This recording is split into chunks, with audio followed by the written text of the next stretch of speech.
Class 12th, exercise 2.25, obtain the equivalent capacitance of the network in figure 2.35। ये हमारे पास figure है 2.35। इसमें हमें अब क्या फाइंड करना है, equivalent capacitance for a 300 volt supply, determine the charge end voltage across each capacitors. अब इस क्वेश्चन में हमें क्या क्या फाइंड करना है, equivalent capacitance, charges and voltages across each capacitors. तो हमें ये अरेंजमेंट दी हुई है कैपेसिटर्स की, like C1 capacitor, C2 capacitor, C3 capacitor and C4 capacitor. तो साथ साथ में इनकी कैपेसिटेंस भी हमें दी हुई है पिको फैरेड में, लाइक C1 की 100 पिको फैरेड, C2 की 200 पिको फैरेड एंड C3 की also 200 pico farad and C4 की 100 पिको फैरेड। तो इस क्वेश्चन को स्टार्ट करने से पहले हम यहाँ पे अप्रोच यूज़ करेंगे कि किन्हीं दो पॉइंट्स को मैं सिलेक्ट करूँगा। मतलब आप कोई भी दो पॉइंट लीजिए, लाइक यहाँ पे आपको दिखाने के लिए मैं इस पॉइंट को कंसीडर कर लेता हूँ, मैं एक इस पॉइंट पे कंसीडर कर लेता हूँ। जो हमने ये दो पॉइंट कंसीडर करने हैं वो हमने ये ध्यान में रखते हुए कंसीडर करने हैं कि उनमें जो मेरे पास कैपेसिटर हों, जहाँ वो प्योरली सीरीज़ में हो, जहाँ वो प्योरली पैरेलल अरेंजमेंट में हो। तो आप यहाँ पे देख सकती हैं कि जो दो पॉइंट मैंने सेलेक्ट किए हैं वो प्योरली सीरीज़ में है। तो पहले हम इन्हें सॉल्व करना शुरू करेंगे, like equivalent capacitance of capacitor 2 and capacitor 3 हम निकालने जा रहे हैं यहाँ पे। जहाँ पे आप देखिए दोनों की कैपेसिटेंस मेरे पास कितनी है, 200 पिको फैरेड। जब आपको कैपेसिटेंस सेम हो इन सीरीज़ तो आप डायरेक्ट ये फार्मूला यूज़ कर सकते हैं। लाइक यहाँ पे मैंने आपकी नोट्स बनाने के लिए लिखा हुआ है कि जब सीरीज़ कॉम्बिनेशन हो, सभी की कैपेसिटेंस सेम हो, तो किसी एक की कैपेसिटेंस डिवाइडेड बाय कितने नंबर ऑफ कैपेसिटर्स हमने यूज़ किए हुए हैं, सो C/N। तो पैरेलल कॉम्बिनेशन में भी अगर मेरे पास सेम कैपेसिटेंस हो, लाइक किसी एक की कैपेसिटेंस और जितने नंबर ऑफ मेरे पास कैपेसिटर्स लगे हुए हैं उसे N से यहाँ पे हम मल्टीप्लाई कर देंगे। सीरीज़ में डिवाइड C को N से और पैरेलल कॉम्बिनेशन में C को N से multiply, N number of capacitors. तो यहाँ पे सबसे पहले मैं इन दो पॉइंट्स को अभी यहाँ पे सॉल्व करने जा रहा हूँ। लाइक मैं इक्विवेलेंस कैपेसिटेंस निकाल रहा हूँ 2 और 3 की, जैसे हमने फार्मूला किया था C/N। तो यहाँ पे मेरी C कितनी है, 200 means pico farad divided by N। अब इन दो पॉइंट्स में मेरे पास कैपेसिटर्स कितने लगे हुए हैं, 2, तो डिवाइडेड बाय 2। अब इसे सिंप्लीफाई करूँगा तो ये मेरे पास आ जाएगा 100 पिको फैरेड कैपेसिटेंस। तो साथ साथ में हम इस नेटवर्क को भी रीड्रा करते रहेंगे। लाइक ये मेरा था C1 कैपेसिटर जिसकी कैपेसिटेंस थी मेरे पास 100 पिको फैरेड। तो अब यहाँ मैंने इन दो पॉइंट्स के बीच में इक्विवेलेंस कैपेसिटेंस निकाल लिया C2 एंड C3 का। तो हम इसे रिप्रेजेंट कर देते हैं C23 से, मतलब इक्विवेलेंट कैपेसिटेंस हमने निकाली जो आई थी मेरे पास अब 100 पिको फैरेड। तो साथ में C4 मेरे पास था जिसकी कैपेसिटेंस थी 100 पिको फैरेड। तो इस नेटवर्क में मेरे पास वोल्टेज कितनी थी, टोटल 300 वोल्टेज सप्लाई हमने इसे दी हुई थी। तो अब हमें अगेन जो हमने पहला स्टेप यूज़ किया था कि दो पॉइंट को सिलेक्ट करना है जिसमें मेरे पास या प्योरली सीरीज कॉम्बिनेशन हो या प्योरली पैरेलल कॉम्बिनेशन हो। अगर मैं आप इन दो पॉइंट्स को देखूं, इस पॉइंट को और इस पॉइंट को अगर मैं कंसीडर करूं तो मेरा C1 एंड C23 अब मेरे पास किस कॉम्बिनेशन में आ रहे हैं, पैरेलल कॉम्बिनेशन में। तो दोनों की कैपेसिटेंस भी मेरे पास सेम आ रही है। लाइक अब मैं क्या निकालने जा रहा हूँ, equivalence capacitance of 1 and C23। अब इनकी हम इक्विवेलेंस कैपेसिटेंस निकालने जा रहे हैं। जैसे हमने पहले फार्मूला डिस्कस किया था, तो N इंटू C, क्योंकि कैपेसिटेंस यहाँ पे सेम है तो यही फार्मूला हम यूज़ कर लेंगे, N इंटू C। तो कितने कैपेसिटर लगे हुए हैं मेरे, 2। कैपेसिटेंस कितनी है दोनों में, 100। सो 100 हम यूज़ कर लेते हैं पिको फैरेड। तो इसे मैं मल्टीप्लाई करूं तो ये मेरे पास आ जाएगा 200 पिको फैरेड। अब हम इस अरेंजमेंट को रीड्रा कर लेते हैं। हमने अब क्या किया, ये मेरे पास बन गया C1 2 3, equivalence capacitance of C1 C2 और C3 का हमारे पास आ गया। अब मेरे पास सर्किट में क्या बच रहा है, C123 एंड C1। अब इनमें वोल्टेज सप्लाई तो हमारी 300 वोल्ट ही चल रही है। तो आप यह ध्यान से देखिए कि अब मेरे पास C1 2 3 और C1 अब ये मेरे पास आ गए हैं सीरीज कॉम्बिनेशन में। तो सीरीज कॉम्बिनेशन में कैसे आ गए ये हमें कैसे पता चलता है, देखिए कि यहाँ पे भी आप देखिए, अगर अब मान लीजिए चार्ज इस तरह फ्लो हो रहा है लाइक क्यू, तो इसको भी क्यू मिलेगा, इसको भी क्यू मिलेगा। इसी तरह अब जो चार्ज यहाँ से फ्लो हुआ वो इसके पास भी गया, वही चार्ज फ्लो होके मेरा C1 के पास भी आ गया। तो C1 2 3 को भी सेम चार्ज मिल रहा है और C1 को भी सेम चार्ज मिल रहा है। तो इसलिए मैं कह रहा हूँ कि अब ये मेरे पास कॉम्बिनेशन आ गया सीरीज में। तो यहाँ पे मेरी कैपेसिटेंस कितनी आई है C1 2 3 की, इक्विवेलेंस कैपेसिटेंस 200 पिको फैरेड आई थी। तो C1 की हमें गिवन ही थी क्वेश्चन में, वो थी 100 पिको फैरेड। अब दोनों की कैपेसिटेंस डिफरेंस है तो हम equivalence capacitance series by formula find कर लेते हैं। नाउ इक्विवेलेंस कैपेसिटेंस ऑफ 1 2 3 4, चारों कैपेसिटर की इक्विवेलेंस कैपेसिटेंस किसकी इक्वल आ जाएगी, like 1 by C1 C2 C3 4 is equal to 1 by C1 2 3 plus 1 by C4, sorry यहाँ पे C4 था। अब यहाँ पे हम सिर्फ वैल्यू सब्स्टिट्यूट कर लेते हैं। सो 1 बाय 200 प्लस 1 बाय 100, तो ये यूनिट्स मेरी पिको फैरेड में ही रहेंगी। तो यहाँ से अब एलसीएम लेके सॉल्व कर देता हूँ। तो एलसीएम में इसको इससे मल्टीप्लाई कर दूंगा और इसको इससे मल्टीप्लाई कर दूंगा और इन दोनों को आपस में multiply. So 1 over C1 2 3 4 is equal to, ऊपर 1 से 100 मल्टीप्लाई तो 100, प्लस का साइन था तो प्लस, अब 200 1 से मल्टीप्लाई हो तो 200, अब नीचे ये दोनों आपस में मल्टीप्लाई हो जाएंगे। सो 200 इंटू 100। तो अब इसे फर्दर सिंप्लीफाई करूँ तो 100 प्लस 200 ये मेरे पास कितना बन गया 300। सो नीचे मेरे पास कितना है 200 इंटू 100। सो इसे सिंप्लीफाई करूँ तो 2 जीरो से ये 2 जीरो कैंसिल, मतलब 100 कैंसिल हो गया, बच्चा ऊपर 3। सो अब मेरे पास ये बच गया 3 बाय 200। तो अब देखिए अगर मैं दोनों साइड इसे रेसिप्रोकल कर दूं तो ये मेरे पास आ जाएगा C1 2 3 4 इज इक्वल टू, अब इसे रेसिप्रोकल करूं तो ये मेरे पास आ जाएगा 200 बाय 3। तो यूनिट्स जैसे हमने कहा था पिको फैरेड में ही रहेंगी, सो इट्स पिको फैरेड में ही है। सो ये मेरे पास इक्विवेलेंस कैपेसिटेंस आ गई इस टोटल कॉम्बिनेशन के कारण। तो अगर आप इसे फर्दर सिंप्लीफाई करना चाहें, लाइक 200 को 3 से डिवाइड करेंगे तो आपके पास आएगा 66.66 एंड सो ऑन 66 आता ही रहेगा आपके पास पिको फैरेड। अगर आप इसे राउंड ऑफ करके लिखना चाहें तो मोस्टली हम प्रेफर करते हैं कि डेसिमल के 2 डिजिट बाद इसे राउंड ऑफ कर दें, है ना मोस्टली। बाकी जो राउंड ऑफ है वो टोटली अपनी चॉइस होती है कि आपको किस डिजिट तक करना है। सो 66.67 पिको फैरेड, ये मेरा आ गया था फर्स्ट पार्ट का answer. Equivalent capacitance of the network हमने फाइंड कर लिया। So this is our answer. तो एनसीईआरटी की बुक में आंसर हमें इस फॉर्म में दिया हुआ है, आप चाहे जिस मर्जी फॉर्म में इसे लिख सकते हैं। तो एनसीईआरटी बुक में इस फॉर्म में क्यों दिया आंसर, ताकि हमें आगे कैलकुलेशन में ईजी हो सके, इसलिए उन्होंने यहीं तक सॉल्व किया। तो नेक्स्ट अब हमारा ए पार्ट हो चुका है, इक्विवेलेंट कैपेसिटेंस फाइंड हो चुका है। अब हमें फाइंड क्या करना है, charge end voltage across each capacitor, हर कैपेसिटर के अक्रॉस मुझे चार्ज और वोल्टेज फाइंड करनी है। सो अब इक्विवेलेंट कैपेसिटर्स के कारण मेरे पास फिगर क्या बन गई थी, सिर्फ अब एक ही कैपेसिटर बच गया था जिसमें मेरे पास पोटेंशियल डिफरेंस कितना था 300 वोल्ट और इसकी कैपेसिटेंस कितनी C1 2 3 4, जो कैपेसिटेंस हमारी निकली थी वो निकली थी 200 बाय 3। अब यहाँ से मैं ईजिली चार्ज निकाल सकता हूँ क्योंकि इसकी कैपेसिटेंस भी मुझे मालूम है कितनी थी 200/3 पिको फैरेड, तो पोटेंशियल भी मुझे मालूम है। सो मैं ईजिली चार्ज फाइंड कर सकता हूँ कि total charge in the system कितना था। तो लेट उसे हम नाम दे लेते हैं Q is equal to, capacitance का फार्मूला क्या होता है, कैपेसिटेंस ही Q/V। तो यहाँ से Q आ गया हमारा C इंटू V।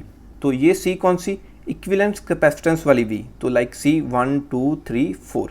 तो ये V कौन सा, total potential of the circuit जो हमें गिवन है 300। तो दोनों वैल्यू हमें मालूम है, तो हम इसे सिंप्लीफाई करके देखें। इक्विवेलेंस कैपेसिटेंस की वैल्यू मेरे पास कितनी है 200/3 पिको फैरेड। तो यहाँ पे पिको को भी हमें कन्वर्ट करना है क्योंकि 10⁻⁻12 फैरेड, क्योंकि SI unit of capacitance farad होती है, इनटू अब पोटेंशियल इनटू 300 वोल्ट।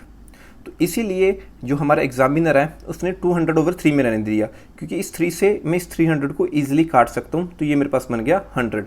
तो मेरे पास क्यों कितना आ जाएगा 200, तो यहाँ पे 2 जीरो हैं, 2 जीरो इसके साथ फिर आगे 200 के साथ मल्टीप्लाई करने पे इंटू 10⁻⁻12। अब चार्ज था तो ये आ गया कूलम में। इस चीज़ को मैं कैसे लिख सकता हूँ 2 × 10⁻⁴। तो यह पॉजिटिव 4 यहाँ पे कितना था 10⁻⁻12, तो ये सिंपली ऐड हो जाएगा। लाइक यहाँ पे मैं आपको लिख के दिखा देता हूँ, कन्फ्यूजन हो, 2 × 10⁻4 बन गया इंटू 10⁻⁻12 कूलम। क्यू की वैल्यू आ रही है, वो आ रही है 2 × 10⁻⁻8 कूलम। तो ये मेरा आ रहा है total charge in the system. तो अब यहाँ से हम क्वेश्चन को रिवर्स में सॉल्व करना स्टार्ट करेंगे। लाइक जैसे हमें मालूम था, जैसे हमने कहा था कि मुझे कैसे पता चला कि C1 2 3 एंड C4 मेरे पास एक सीरीज कॉम्बिनेशन में है, क्योंकि मैंने कहा था कि जो चार्ज हो रहा है फ्लो वो इक्वल रहेगा। तो अब यही मेरा क्यू चार्ज, लाइक है ना, अब मैं यहाँ पे रेड पेन यूज़ कर लेता हूँ रिवर्स अप्रोच में। लाइक यही मेरा क्यू अब फ्लो हो रहा है C1 2 3 के पास एंड C4 के पास। तो C1 2 3 की भी हमें कैपेसिटेंस मालूम है और C4 की भी हमें कैपेसिटेंस मालूम है। तो यहाँ पे आप क्या कर सकते हैं, अब हमें मालूम है कि इतना चार्ज फ्लो कर रहा है C1 2 3 के पास भी और C4 के पास भी, मतलब क्यों इतना ही चार्ज फ्लो कर रहा है। तो अब इनकी मुझे कैपेसिटेंस भी मालूम है, तो मैं अब आराम से potential across each capacitor find कर सकता हूँ। लाइक यहाँ पे मैं अब चूज़ कर रहा हूँ C4। सो मैं यहाँ पे कह सकता हूँ कि पोटेंशियल अक्रॉस C4, मतलब मैं फाइंड कर लेता हूँ, क्योंकि ये इसकी सिंप्लिसिटी कारण जो हमारा अनदर कैपेसिटर था वो अभी इक्विवेलेंट्स में था, तो C4 मेरे पास सिंपलर फॉर्म में था। तो यहाँ पे अब मैं पोटेंशियल ड्रॉप अक्रॉस निकालना स्टार्ट कर रहा हूँ। लाइक इसकी कैपेसिटेंस कितनी थी 100 पिकोफैरेड, तो हम क्या निकाल रहे हैं अब जब पोटेंशियल, तो V4 निकाल रहे हैं, C4 है तो इसी फार्मूले में अब मेरे पास क्या हो जाएगा V4 C4। तो यहाँ पे Q जो हमने निकाला है वही चार्ज यहाँ पे फ्लो कर रहा है, ये वाला अपॉन अब C4। तो मेरा Q कितना था 2 × 10⁻⁻8 डिवाइडेड बाय कैपेसिटेंस एट 4 कितनी है मेरे पास 100 पिकोफैरेड। तो अगेन अब पिकोफैरेड ऐसा यूनिट नहीं होती, तो 100 × 10⁻⁻12 फैरेड, क्योंकि फैरेड हमारी ऐसा यूनिट है। तो इसको हम फर्दर सिंप्लीफाई करें तो मेरे पास V4 आ जाएगा 2 × 10⁻2 वोल्ट। तो आप इसे ऐसे भी कह सकते हैं कि 200 वोल्ट। मेरा पोटेंशियल ड्रॉप अक्रॉस C4 कितना आ चुका है 200 वोल्ट। तो चार्ज भी हमारा कितना फ्लो कर रहा था, इसे मैं Q4 की फॉर्म में लिख देता हूँ, जो हमने निकाला था 2 × 10⁻⁻8 कूलम। तो एट 4 हमें दोनों चीज़ें मालूम चल गई। So let it be our answer first. हमने C4 को सॉल्व कर लिया। C4 की मेरे पास पोटेंशियल आ गई 200 वोल्ट। ये रही मेरे पास C4 में जो पोटेंशियल ड्रॉप है वो कितनी है 200 वोल्ट। तो हमें मालूम है C1 2 3 और C4 हमारे पास सीरीज में थे, तो सीरीज में मेरी पोटेंशियल वो स्प्लिट हो जाती है। तो टोटल पोटेंशियल कितनी थी मेरी 300, तो 200 मेरे पास कहाँ पे आ गई C4 पे, तो बची कितनी 100। 300 में से अगर 200 माइनस करोगे तो 100 पोटेंशियल मेरे पास आ जाएगी C1 2 3 के लिए, जो हमारा ये कॉम्बिनेशन था उस पर अब मेरे पास पोटेंशियल कितनी होगी 100 वोल्ट। तो इसे हम कैलकुलेट कर सकते हैं लाइक कि हमें मालूम है पोटेंशियल एट 1 2 3 प्लस, ठीक है, पोटेंशियल एट 4, ये टोटल पोटेंशियल ऑफ सिस्टम की इक्वल होती है, मतलब ये 300 वोल्ट के इक्वल होगी। तो V4 हमने निकाल ली थी, V1 2 3 प्लस, तो अब मेरी V4 पे पोटेंशियल कितनी है 200, तो यहाँ पे हमने 200 की वैल्यू सब्स्टिट्यूट कर दी। सो अब पोटेंशियल एट 1 2 3 कॉम्बिनेशन को क्या मिलेगी, पोटेंशियल एट 1 2 3 कॉम्बिनेशन मेरे पास कितना आ जाएगा 300 वोल्ट माइनस 200 वोल्ट, तो ये बच जाएगा अब 100 वोल्ट जो हमने भी निकाल के दिखाई थी। सो अब मेरे कॉम्बिनेशन के पास कितनी आ गई 100 वोल्ट। तो यहाँ से आप एक कंसेप्ट देखिए कि देखिए अब इस कॉम्बिनेशन को C1 C2 और C3 को मेरे पास पोटेंशियल कितनी मिली 100 वोल्ट की। तो अब देखिए जो ये मेरे पास कॉम्बिनेशन है, लाइक यहाँ पे जो C2 3 और C1 ये पैरेलल में थे, तो हमें मालूम है पैरेलल कॉम्बिनेशन में वोल्टेज सेम रहती है। लाइक यहाँ से आपको दिखाने के लिए यहाँ पे हम बना लेते हैं, तो इन दोनों कॉम्बिनेशन के लिए C1 और C2 3C कॉम्बिनेशन के लिए मेरे पास दोनों के लिए यहाँ पे भी 100 वोल्ट आ जाएगी। Total voltage across C2 and C3, मैंने वर्ड यूज़ किया टोटल, मतलब C2 और C3 में मुझे 100 वोल्ट मिलेगी और C1 इसके साथ पैरेलल में है, तो यहाँ पे भी मेरे पास टोटल 100 वोल्ट ही आएगा। क्लियर। तो यहाँ से मैं सीधा सीधा कह सकता हूँ कि C1 और C2 C3 पैरेलल कॉम्बिनेशन में थे और C2 एंड C3, ठीक है। अब मैं कैपेसिटर्स की बात कर रहा हूँ, C2 और C3 कैपेसिटर्स की। इसमें भी मेरे पास जो पोटेंशियल है, like potential at 2 plus potential at 3, इनका सम अप मुझे क्या मिलेगा, 100 वोल्ट। क्लियर। एंड मैं यहाँ से कह सकता हूँ C1 पे मेरे पास पोटेंशियल कितनी है, V1 से डिनोट कर देते हैं, इज इक्वल टू, ये भी मेरे पास आ जाएगी अब 100 वोल्ट। तो इसे एक बार दोबारा समझ लेते हैं। मेरे पास C1 2 3 के पास टोटल पोटेंशियल कितनी आ गई थी, 100 वोल्ट। तो अब इसे मैंने फर्दर ब्रेक किया C1 और C2 3 में, तो मेरे C2 3 और C1 पैरेलल कॉम्बिनेशन में है। हमें मालूम है पैरेलल कॉम्बिनेशन में वोल्टेज सेम रहती है, तो C1 को भी 100 मिल गई लाइक यहाँ पे, और इन दोनों को भी टोटल 100 मिलेगी, मतलब V2 प्लस V3 अब मेरे पास 100 वोल्ट आ गया। तो अब यहाँ पे मेरे पास V1 कितना आ गया, 100 वोल्ट। तो चार्ज अक्रॉस मैं C1 ईजिली निकाल सकता हूँ। तो यहाँ से पहले हम C1 को ही सॉल्व कर लेते हैं। सो यहाँ पे Q1 is equal to C1 into V1, हमने यहाँ पे फार्मूला यूज़ किया। तो यहाँ पे हम वैल्यू सब्स्टिट्यूट करते हैं। तो C1 में मेरे पास क्या था, 100 पिको फैरेड, तो पिको की वैल्यू सब्स्टिट्यूट करते हैं 10⁻12 इंटू, अब मेरे पास वोल्टेज कितनी V1 पे, 100 वोल्ट। तो अगेन यहाँ पे मेरे पास कितनी जीरो आ जाएंगी, 10⁻2 10⁻2, टोटल कितनी होगी 10⁻4, वो पॉजिटिव किया, इसमें ऐड करेंगे तो यहाँ पे बच जाएगा 10⁻8। सो चार्ज एट Q1 मेरे पास कितना आ गया, 10⁻8 कूलम एट Q1। सो यहाँ से मेरे पास ये आंसर भी आ गया कि potential at 1 and charge at 1 भी हमारे पास निकल गया। अब बचे हमारे पास 2 और 3 कैपेसिटर्स। तो इसे सॉल्व करते हैं। जैसे हमने कहा था कि 2 एंड 3 कैपेसिटर दोनों का पोटेंशियल का सम मेरे पास कितना है, 100 वोल्ट। सो लाइक यही कंडीशन हम अगेन यूज़ कर रहे हैं यहाँ पे। So V2 plus V3 is equal to 100 volt. तो C2 और C3 हमारी किस में लगे हुए हैं, सीरीज में, और इसकी कैपेसिटेंस भी मेरे पास सेम आ रही है, दोनों में ही 200 पिको फैरेड है, 200 पिको फैरेड है।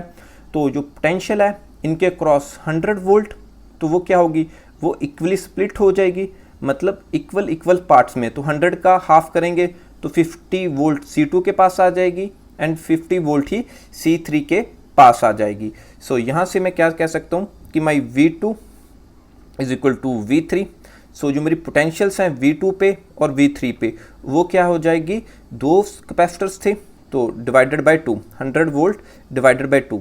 अगर 3 लगे होते सेम तो 100/3, पर यहाँ पे 2 लगे हुए हैं, सो 100/2, तो ये मेरे पास आ जाएगा 50 वोल्ट। तो मेरे पास अब V2 और V3 पे पोटेंशियल भी निकल आया, 50 वोल्ट एंड 50 वोल्ट। अब मुझे बस अब चार्ज फाइंड करना है, Q2 charge on C2 and Q3 charge on C3। तो ये सीरीज में, तो इसमें इक्वल ही चार्ज होगा, तो हम उसे भी कैलकुलेट कर लेते हैं। लाइक अब किसी एक कैपेसिटर को पकड़ लो, तो ये हम C3 को पकड़ लेते हैं। C3 capacitance at 3 into potential at 3।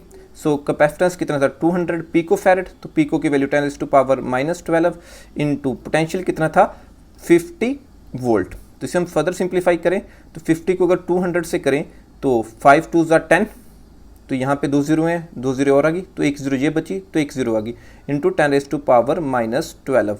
तो इसकी यूनिट क्या आ जाएगी, कूलम। तो इसे फर्दर सिंप्लीफाई करके लिखें तो देखिए यहाँ पे मेरे पास कितना बनेगा, 10⁻4, और यहाँ पे कितना है, 10⁻12। तो अब इन दोनों को ऐड करें तो ये मेरे पास बचेगा 10⁻8 कूलम। तो eight C2 and C3 capacitors मेरे पास पोटेंशियल कितनी आ रही है, 50।